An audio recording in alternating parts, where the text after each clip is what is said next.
Hello and welcome to the Film Society. Thank you guys for coming back. I'm Mackenzie. And I'm Chloe. And this week our genre is Halloween movies. So that includes some childhood favorites, some thrillers, and a couple of horror movies. But we're going to start with what we've been watching this week. Now, Chloe, I know you've had a rough week with school and stuff. Did you get to watch anything this week? I went home over the weekend and watched Rebecca. That's on Netflix. It just got released on Wednesday. So I watched that. And it's directed by Ben Wheatley and is on Netflix. So what's it about? I don't know if you've actually seen it. But I have not. I was just curious to ask you because apparently it's a remake of an Alfred Hitchcock movie from the 1940s called Rebecca. I haven't seen it. But I was just wondering. I really should because I claim that Alfred Hitchcock is one of my favorite directors, and you really just called me out here. Oh, I haven't seen it. Okay. But apparently it's based off of that movie, so I didn't know if that would help you with the plot. And you'd be like, I remember that from this movie, but... No, but now I have to go and watch both, so... I'm sorry. But the film follows Mrs. De Winter, who is played by Lily James, and Mr. De Winter, who is played by Armie Hammer, as they meet for the first time in Monaco, and they get married pretty soon after they meet. Their relationship is suddenly strained when they return to Mr. De Winter's home, the Manderley estate. Mrs. De Winter becomes aware of her husband's former wife, whose name is Rebecca, who passed away and is fondly remembered at the Manderley estate. So it's kind of awkward for her coming home, like trying to fill the spot of like his past wife. Oh, okay. In a way, so it's like her ghost is there, but it's not a ghost. Oh, it's interesting. Like this weird, like she's in a placeholder. So it sounds supernatural-ish. Is it? Or is it just like the ghost is just her presence in the room? Or is it like actually ghosts and stuff? Because Hitchcock does a little bit of everything. Oh, you know what? I've heard, again, I haven't seen the Alfred Hitchcock version, but I've heard this one pales in comparison. Like, it's not good. Oh, yeah. Which, it always happens with remakes. The original's always better, but I'd imagine there probably was a supernatural aspect for his, but there isn't in this one. And I think it's just more of, like, her presence, and she's, like, beloved, and everyone's like, oh, she's the prettiest person to ever live. Like, everybody loved her. Even the animals loved her. And you're like, really? But, like, I think it's more of, like, trying to fill these shoes, and she can't do it. Oh, I like it. Mm-hmm. The only Alfred Hitchcock adaptation I've seen that does a good job is my family and I went and saw 39 Steps on Broadway. Okay. And it was so funny. And Alfred Hitchcock is not, like, his movies aren't super funny, but they had taken a whole bunch of the movies and mixed them into one and made it like a comedy. And there were 4 actors for this, like, 2-hour-long play. For, like, the entire thing? There are 4 actors. One guy plays himself the whole time. He's one actor. One female plays like 4 female characters, and the other 2 guys play every other character on stage. And there's this amazing scene that my dad and I reference all the time, and my mom does too, where the 2 actors who play all the other characters have to play like 4 characters at the same time. So what they do is they just keep switching hats and accents. So one cat is like a top hat, and that guy is a British gentleman, and the other hat is like a newsboy's cap, and he's got like a Scottish accent. And so he comes on wearing the top hat but speaking with the Scottish accent, and the other actor across the stage goes, "Excuse me, sir, is that your hat?" "No," and he switches it like on stage. Wow, that's a lot of work. I always stage door, where, for anyone who doesn't know, stage dooring is where you wait outside to like get your playbill signed and stuff, because I collect my playbills. And we stage doored for that show, and my dad and I were like, oh my god, you must go to bed like immediately after this, to the 2 actors who did all the work. And they're like, yeah, we don't go out with the rest of the cast, we go home and we go to bed. But it sounds interesting. It's on Netflix, you said? Yeah, it just came out. It's a new movie. It's by Netflix, so it's on Netflix, made by Netflix. Yeah. How long is it? Like, I want to say it's about 2 hours. That's a decent sitting. Yeah, it's a decent sitting. I remember it was pretty long, but if you really like movies that are set like in different countries, like they travel a lot, so it's very pretty with the scenery and has some romance. I want to say like maybe a little thrilling, but again, I personally don't think so, but just so it fits what we're talking about here, Yeah. I'll say it's a little thrilling. Well, that works. Mm-hmm. So for me this week, I had a little bit more time, so I rewatched the Maze Runner trilogy. Oh, all three? I rewatched all three. I'm only going to talk about the first one because I'm not Okay. going to make you sit through me recapping all three of them. Okay. So they're based off a book series by James Dashner, which I started reading, I want to say middle school. I love dystopian societies. I think it's so much fun. Yeah, you know I love them too. Yeah. I still have to watch the Maze Runner trilogy, so I'm excited to hear you listen to it. So the Maze Runner, the first one is called The Maze Runner. The second ones have extra titles to it. And the first one is the setting of this kid Thomas comes up in what's called the box to a place called the Glade, which is basically just like this desolate plain of grass. And he comes to find out that he's been sent up there as an experiment by a group of scientists who are trying to find a cure to this disease that's taken over the whole world. It's like melted cities, people are getting sick left and right, and so they've sent all these teenage boys into this glade to try and figure out how to get a cure, and like they think these kids can unlock the cure. And around their glade is a maze, and through the maze they can find a way out, but they have to figure out how to do it. Mm-hmm. So he comes up, they've wiped his memory, he only remembers his name, nothing else, and now he has to figure out how to survive, and a lot of other things start happening. The maze doors close every night, and at some point the maze doors don't close, which leaves them vulnerable to attack from all the monsters that are chilling inside the maze. They're struggling to find safety, and also knowing that the place they thought was safe for so long is no longer safe and they have to get out of it. That was released in September of 2014, so I went and saw it in theaters. Yeah, it seems like it just came out to me. I was 15. I'm 21. That blew my mind. I didn't like that. And it was directed by Wes Ball, and it stars Dylan O'Brien Who you love. I do. From Teen Wolf, Thomas Brody Sangster from Love Actually and Game of Thrones, Will Poulter, who is a common favorite on this show. He pops up often. Chloe only knows him as Eyebrows Guy because he's got... What is the guy's name from Toy Story? Sid. From Toy He looks like Sid from Toy Story. Story. And there's one girl in the maze. Her name is Teresa, and she's played by Kaya Scodelario. Who was in the TV show Skins for a while and has done a lot of other stuff. She's done some rom-coms. No, but I loved those books, and so when they did the movies... Oh, so you read the books first? I read the books first. Okay. I used to be one of those kids that was like, I read the books first. The movie doesn't compare. Have you read them? But they did a really good job of holding true to the book as much as possible. Oh, that's great.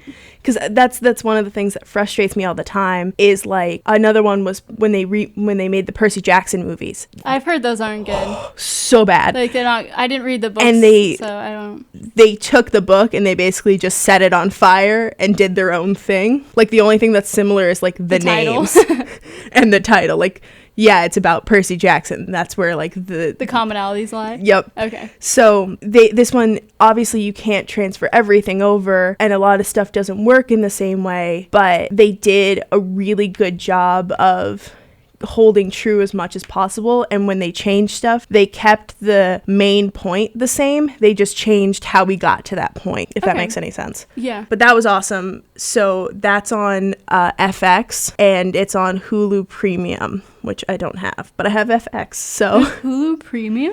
Yeah, you can pay for like other stuff in your Hulu, like live. I just genuinely have never heard of Hulu Premium, but I guess it's because I like don't even live have Hulu. TV and like no ads, and I'd rather pay less money and have ads. Yeah, makes sense. You know what I mean? I mean, I don't even have Hulu, so I'm not one to talk. You have my Hulu, it counts.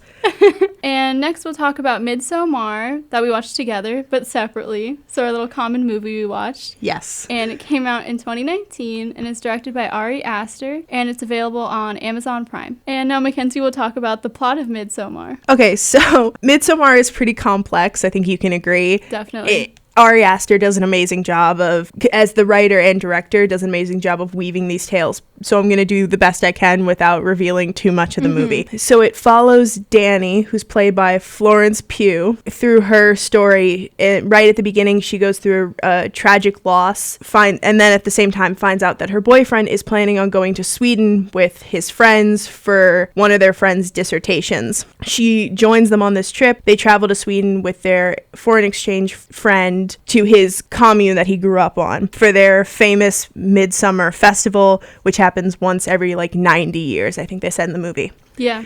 It's this beautifully shot area. They start out having a lot of fun, and they watch as it slowly turns into a very violent, and the only other word I can think to use is like bizarre That's fair, yeah. traditions that they're sharing with this commune. And they slowly come to find out that it's a cult. Yeah. It's a very dangerous cult, in fact. But it stars Florence Pugh, Will Poulter again. Of course. He comes back. Jack Rayner and William Jackson Harper. And I just want to talk about it for a quick second. You've seen it. I've seen it. Yes. We watched it together, quote unquote. Oh my God. I mean, it's so That's just like good. the one sum up you need for the movie after. Oh my God. Yeah. That's all you need to say. Sat in my room for like a couple minutes. I was like, oh my God. What? Yeah. Like just it. What specifically? Or just like in general, because I get that too, but I wasn't sure if it was particular There's scene specific for you. stuff as well. It's first off the sound design. Like you care about scores, but sound design is so important. I don't know how you watched Midsommar, but I watched it with headphones in. I did not. And you I can probably actually didn't catch up on as hear much not having headphones in. the music playing from specific sides of your headphones.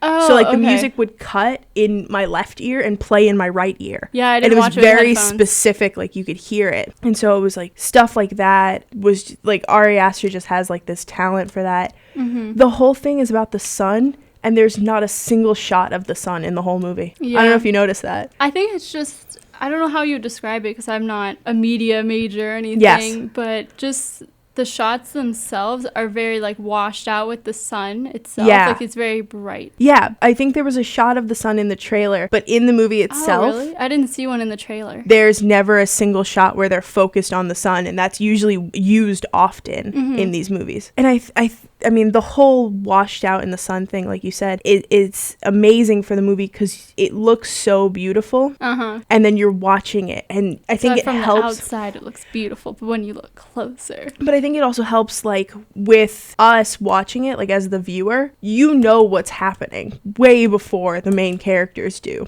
And you can't help them. Yeah. All you can do is watch in sort of that, like, car crash way of, oh my God, get out. Why are you not leaving? For And sure. you're still watching them just, like, go through these motions. Yeah. But I did see this one, and I thought it was super interesting. I had to look it up because I noticed my subtitles didn't work all the time. Oh, really? Like, there would be parts where it would say, like, I always have subtitles on. You do as well. Yeah, I don't think I had them on when I watched it because it was a year ago for me. But I had them on, and it would just say, like, speaking Swedish.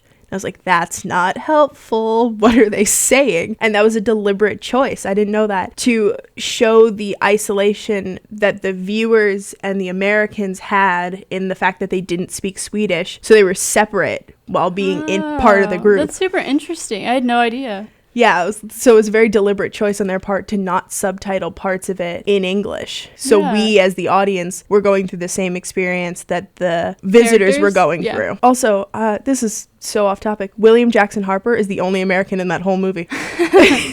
He plays Chidi on The Good Place. Oh, That guy? I love Chidi. Yes. He's the only American in that whole movie because Florence is British, Yeah. Will Poulter is British, Jack Rayner is Irish, and everyone else was from like Sweden or Norway. So he's the only American in the whole film. Oh, I was about to say something, but it's a little bit of a spoiler, so Oh yeah. I'll keep it back. I mean, that came out in 2019, so it's still Correct. early enough where we shouldn't be giving out spoilers. I don't know why, because I just recently saw it myself. Mm-hmm. Maybe because it's just been like so well received and talked about. I feel like it's been out for way longer. Oh yeah, no, it definitely Okay.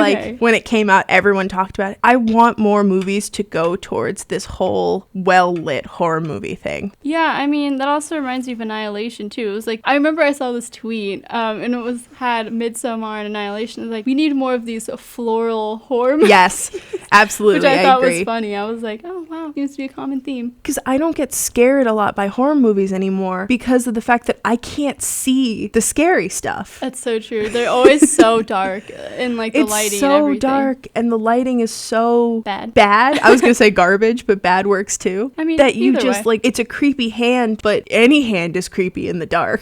I think it's If you came at me in the dark with just a hand, I'd be like, oh, I don't want to deal with that. But I think it's almost creepier to do it in the light of day because you're like, it's that creepy that you're scared in the daytime. Yeah. Because, correct me if I'm wrong, wasn't Midsommar like that part of Sweden that it never gets dark? Like, it's Yeah. always, yeah, so. Because they like woke up at one point earlier in the movie and they were like, oh, what time is it? And he goes, oh, it's 9 p.m. and it's bright. Yeah, okay, that's what I thought. And I thought that was interesting too, that it played into the theme as well, that it never got dark. Yeah, they had those big curtains that they would close so that they would be able to sleep at night because the sun was just consistently out. That would be so weird. I've never been in a part of the world or country that never got dark. I had it in Belgium. Really? A little bit. It got dark, but it would be light outside till like 9 o'clock or something like yeah, that. I had the same thing when I was in Spain too. It was much later. The sun would start like setting around But 9. I mean, like, never. Like in Alaska and stuff. I'm like, whoa, that would freak me out. Yeah, no, it's weird. Like driving at night. And having it be bright outside, you'd be... I'd be like, oh no, I need to go somewhere before it closes. I'm like, but it looks like it's in the middle of the afternoon. Yeah. It'd be a little weird. No, I had it in Belgium. And it just led to us like being out way later than we should have been. Well, you're just getting accustomed to the European lifestyle that way. Yeah, but because it was still light outside at 9, it felt weird to start like going out to parties at 10 when the sun was just setting. So everything started like super late because you felt like you were day drinking at 9 p.m. because it was still sunny outside. Yeah. Does that make sense? It does. Is there anything else you want to mention about Midsommar? I actually did want to ask you what you thought of the ending. Because I've heard many different... Okay, I'm so sorry. No, you're Don't good. think it triggered Finish. I mean, I don't know how you received it. I still kind of am like, well, I guess it's just up for interpretation, I guess. But I was wondering what you thought specifically. I don't know how to word it without giving things away. But I'll say Danny's expressions at the end of the last scene, if that is enough for you to... and what that means to you. Yes. Did that make sense? It did. Okay. I think... So I watched a lot of video essays afterwards also to sort of like... I had my own opinions and then I sort of wanted to see... Just like a better in-depth analysis? An in-depth analysis and see what other people thought and see if like I agreed with what they thought. And I disagreed on a lot of things. Okay. So there What was a specifically? whole... There were two things specifically that I really disagreed with. One was the scene where Danny's boyfriend, quote, cheats on her. Bothers me that everyone uses that word cheats. Because when we get down to it, he was drugged. That's assault. And you can reword it any way you want. He was given drugs. And there's this, like, the whole scene is so creepy. Like, I was so uncomfortable. I don't want to get graphic because, you know. No thanks, I don't need to. Apparently my grandmother listens now, so I don't want to get too into it. But, like, he was assaulted. And I was annoyed at how many people wrote that off as him cheating because of the fact that I think he's a male. But I think the girl was like, again, I'm trying to phrase this well for the podcast, but I think the girl was forcing him a little bit too. Exactly. That's what I mean. And whatever the little... Again, I don't want to say too much because that scene grosses me to my core. Oh, yeah, absolutely. But I guess that circle? The circle. I don't like the circle. My whole body cringed when I said that. I had to get up and pace. Are you serious? I think I just grabbed my phone and I was like, I was watching it that. in my room and like I had to get up and pace back and forth a little bit to like walk off the gross. I understand that. That's the movie. You got to shower after you watch it. You feel so gross. And then the other thing was her expression at the end. A lot of people talked about, oh, she found her home. She's that's home. what I meant. Like, she's happy now because she's home. And I think that negates a lot of what a cult is. Okay. Yes, she feels like she's found her home because they've manipulated her into feeling that way. again, I don't want to say specifically in that scene what happens for anyone who hasn't seen it, but yeah, that's one of the common things I read, which I was wondering what you thought as well, if with the look of acceptance that there's I don't know if you've seen posts where it has the frame by frame within that, there's those 20 seconds and how much it shifts, and that she's smiling at the end, and you're like, oh, that's interesting. I think it's also like the home, but I don't think, like you were saying, she's just like, oh, I'm gonna choose to be here. It's kind of manipulated, like you said. Yeah, I mean, I can go back to when I was in high school and I wrote an entire research paper on cults. I won't cite the whole thing to you, obviously, but a lot of what they do is manipulation tactics and gaslighting and love bombing and making you feel accepted. So she's been brainwashed. Like, you can think about it however you want, but at the end of the day, she's been brainwashed into feeling accepted by them. What was I can't think of the also title? So many drugs. Yeah, there was. So this is why I don't do hard drugs, ladies and gentlemen, is because that's how you end up in a cult. Pretty drugs too. I think there's these like nice little flower waters or something. You're like, oh, okay. No, thank you. No, I don't want it, but I'm just saying, like, even those were like, but they started the way. Yeah, they start like their first day there. They did mushrooms, and I was like, I would have been out immediately. Like, bye. And what was the title she was called? Like what is it, the flower queen? Mayflower queen? May Queen. Oh, okay. Because I was thinking when you said, I forgot the word you used for acceptance. Love bombing? Maybe. Because manipulation. Maybe they chose to have her do that in order to feel accepted. Yeah. To win that too. I'm sure that's how they do this, is they bring people into the group by making them feel accepted. Because a lot of cult leaders, how they work is they're great at reading people. Mm-hmm. Charles Manson was one of the ones who's famous for it. He knew exactly who he needed to be to make you feel comfortable with him. Mm-hmm. If you needed a father figure, he could switch and become that father figure for you. If you needed a friend, a boyfriend, someone to tell you he loved you, he could easily switch into that persona. So a lot of these, they probably picked up on the fact easily that Danny doesn't feel accepted. Her boyfriend doesn't really want to be with her. Like, and with all her family too. And with her family issues, I mean, the friend that was Swedish was called Pele. He was interacting with her, so he saw her need for acceptance in a lot of ways. Yeah, because I think in the beginning, the boyfriend was like, I don't want you to come. And he was like, no, you should come. Yeah. Yeah. Well, there was a whole talk in the beginning about how he should break up with her. And then the thing with her family happens. And he was like, well, now I really can't break up with her. Also, the sister's face is everywhere throughout the movie. I have seen that. I didn't pick up on it as much, but I've seen people, again, like you said, with the video essays, mm-hmm. I've seen other people talk about it. I'm like, wow, I really missed that. I mean, noticed I've seen it one. In some parts, well, you know, with the scenery. Yeah. Like sometimes I had it in the trees. Yeah, I saw stuff. One of those. I think that also has to relate to the drugs, too. Like, it could be what she's seeing. Oh, yeah, definitely. Okay, so let's move on to our genre of the week, which is Halloween. / horror. / horror, which all falls under the Halloween genre, thank you. You're welcome. So the first one I'm going to talk about, we're going to switch back and forth as we talk about some of our favorites, is Hereditary, which is another Ari Aster written and directed film, which came out in June of 2018. It's available on Amazon Prime, which stars Alex Wolff, Toni Collette, and Millie Shapiro. So Hereditary follows the Graham family as the matriarch of the family passes away. The whole family sort of starts to devolve as they are constantly facing new and sinister forces in their lives. Chloe saw it as well. She absolutely hated it. Well, I thought it was well done, mm-hmm. but just made my skin crawl a little bit, and I don't like that feeling. Felt like I should take a shower after. It was very uncomfortable, and I watched it, for those of you that go to High Point, I was watching in the middle of Slane, so I was a little uncomfortable. You needed to be around people watching it. I mean, I felt better. I was around people watching it. But for those of you who've seen it as well, I watched the last half hour, just in Slane, chilling. Love it. My iced tea. So, eyes covered by your hands, like peeking through fingers. Oh yeah, I'm sure everybody walking by was like, what is her deal? But I love it. Yeah.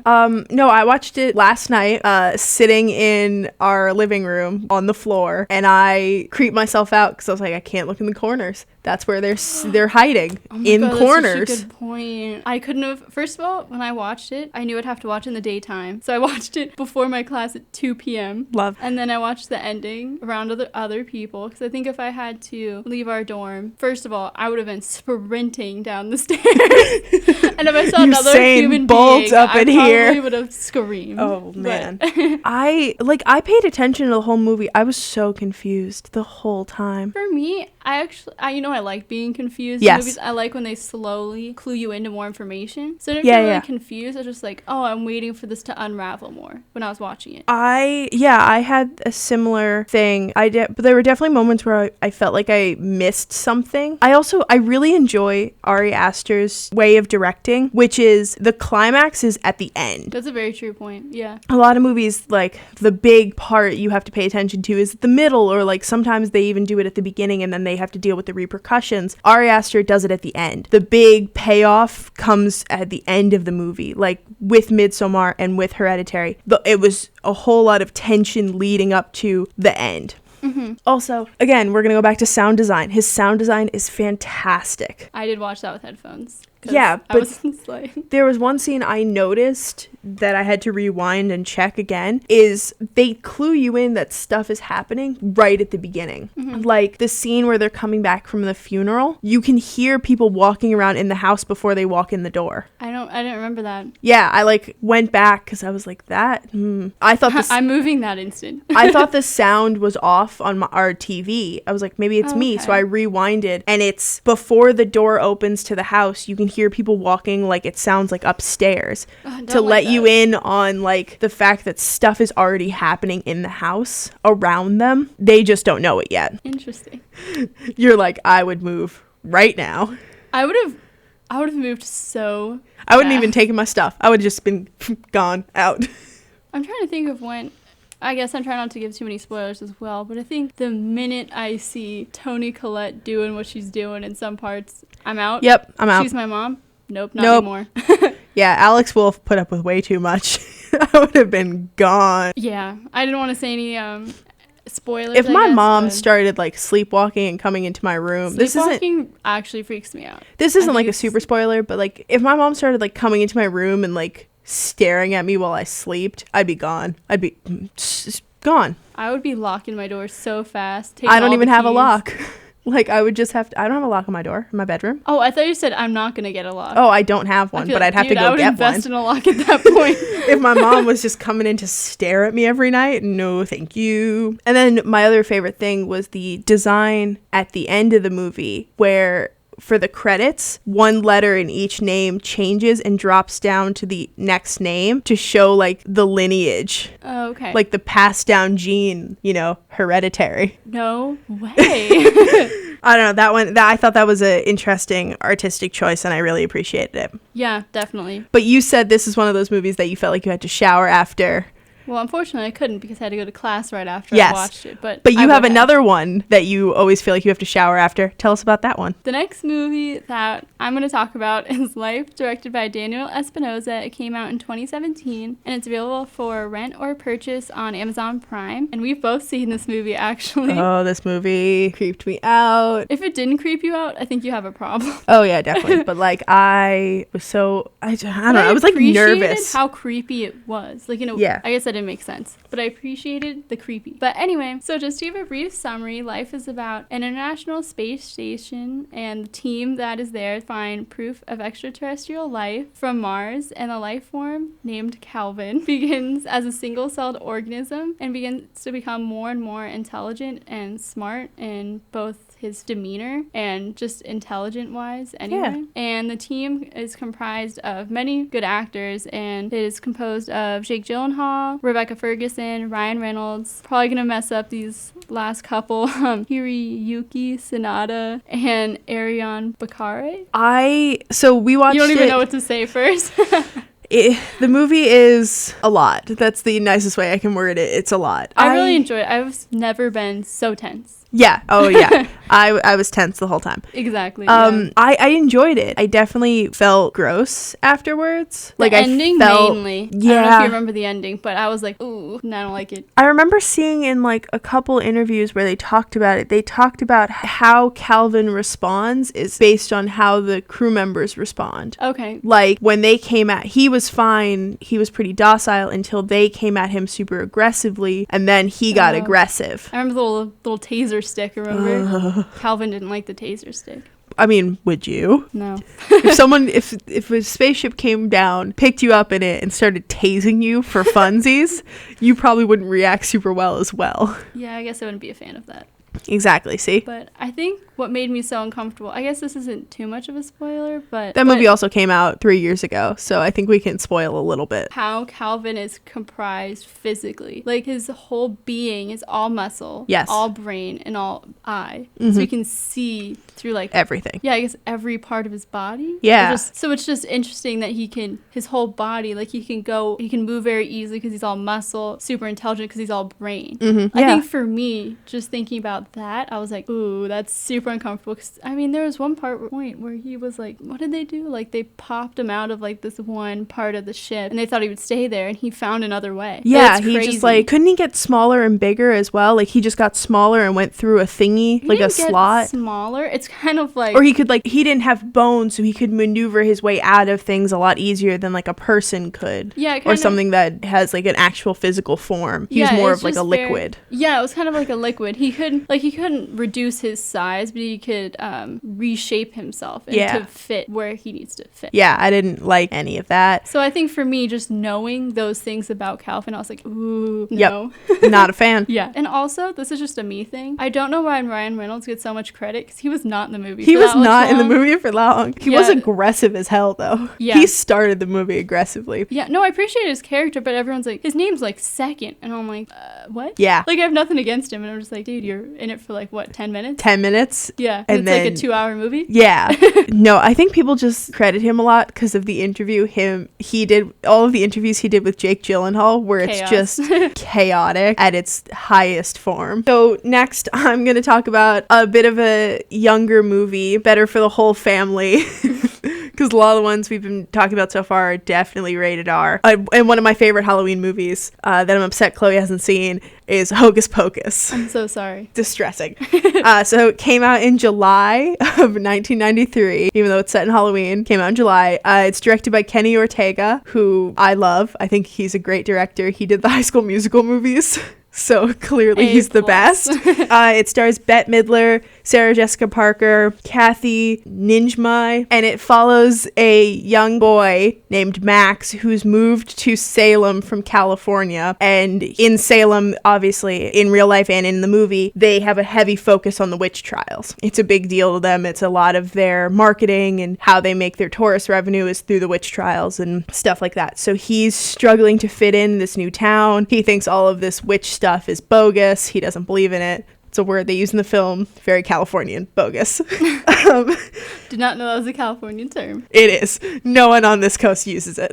I don't use it. You're also not from the 80s, so you would really use bogus. No one does, but it's definitely a West Coast thing. So he's struggling to fit in this new town that he's just moved to. He's trying to figure out his identity. And on Halloween night, they go to the house of the three witches who are called the Sanderson sisters, and they accidentally awaken them by burning a candle. This is one of my favorite Disney movies. A lot of emphasis is on the fact that the kid Max, who I think is in high school, is a virgin. He's like 13, and there's a whole lot of conversation about this 13-year-old being a virgin. You know, wholesome Disney fun.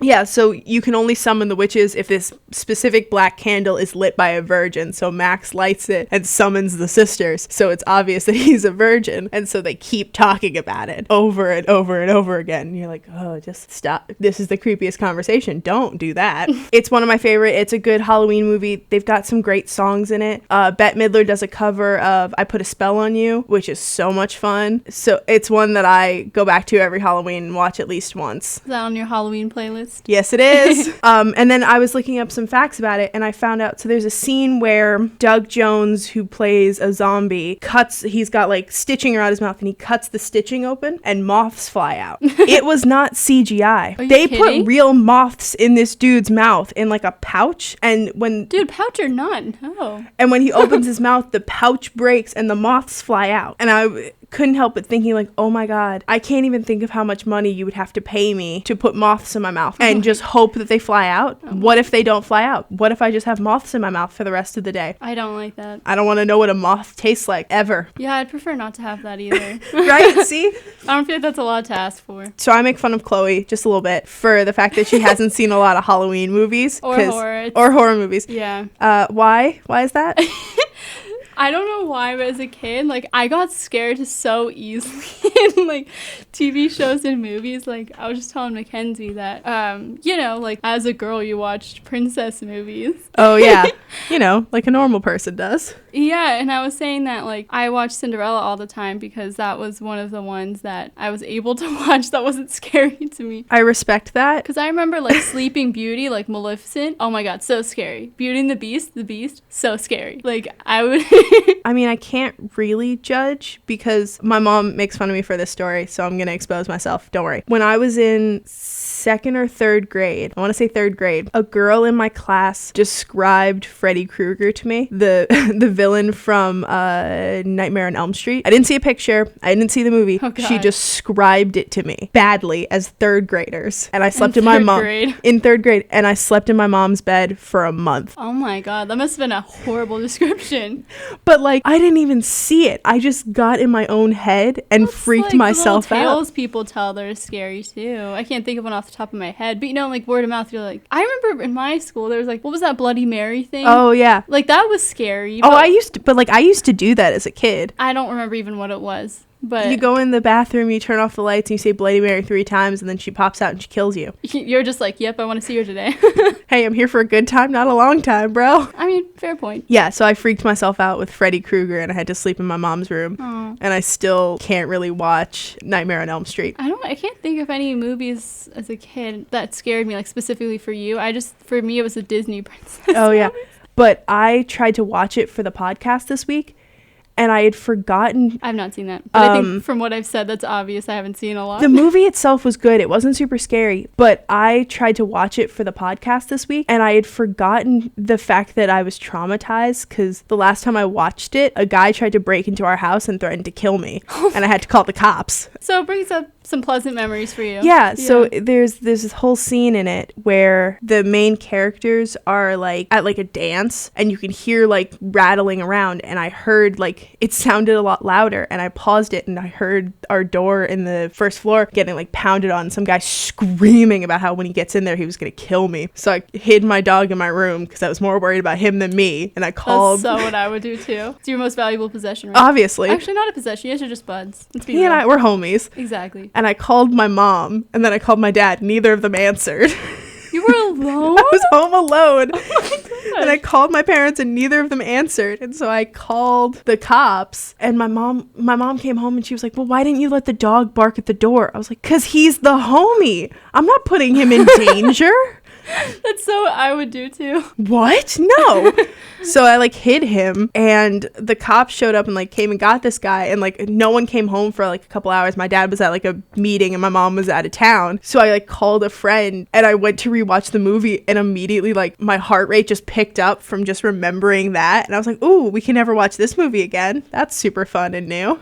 Yeah. Oh It's gosh. funny now because that happened in my sophomore year of high school. Okay, So it's been a decent chunk of time, but I Yeah. still can't watch the movie because I tried to watch it this weekend. That's understandable. That was not fun. What is your second movie? So the second movie, I've talked to you a little bit about this one, was I believe you pronounce it as Bavaria, and Uh-huh. it's directed by Lorcan Finnegan. It came out in 2019 and is available on Prime, Amazon Prime. And I thought this movie was so creepy. It follows two main characters, Gemma and Tom, who are played by Imogen Poots and Jesse Eisenberg, and they are seeking a new home. And they come across a housing development, and the real estate agent takes them to this housing development to look at the houses. And Yes, while please. they were looking at this house, I think they went upstairs, looked in the backyard, and the real estate agent just straight up ditches them. And so they're like, where'd he go? Like, we need to find our way back because they followed this agent to the development. And so they're like, oh, that's weird. We'll like just head on out and go home. And it's this completely like suburban, identical houses street, and they cannot find their way out. Jesse Eisenberg's character, Tom, gets a little mad at his fiance, and he's like, you know, you're just not great with direction. Like, let me take it and try to get out. And he cannot find the way out, like, out of this development whatsoever. It's just that creepy of a neighborhood. They end up circling for so long, they just run out of gas. Oh, And so Lord.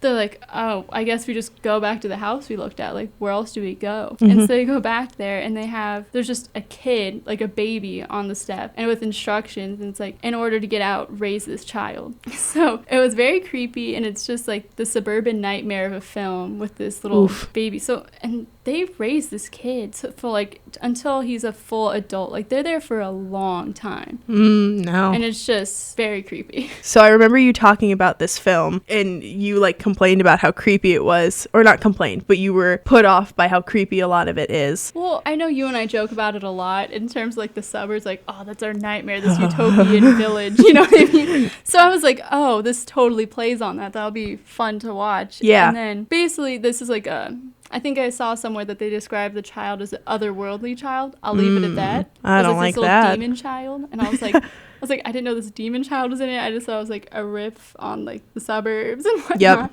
So the child, I guess, eventually an adult. So, but I think I did see it as a metaphor for like the housing market and stuff. Oh, interesting. When I read up on it a little bit. That makes sense that they would make the housing market a horror film. A little demon baby. I buy into that. That makes sense to me. Mm-hmm. So we're going to wrap up pretty soon. Obviously, we can't talk about horror films without talking about old school horror, like the first ever Frankenstein, the first ever Dracula, Creature from the Black Lagoon, movies that started these franchises and movies that are still, you know, loved and talked about to this day. We don't have enough time to really get in depth about all of those, but we are fully aware of the cultural impact that those movies had on the movies that we love now and the movies we watch. Next week, we're going to do crime, which is very exciting. It's one of our favorite genres. Just to sum up, in case you came in at the end of the show, I don't know how you did that. That's really impressive. We talked about Rebecca, which is available on Netflix, the Maze Runner trilogy, which is available on FX, Midsommar, and Hereditary, which are both available for free on Prime, Life, which is available to rent on Prime, Hocus Pocus,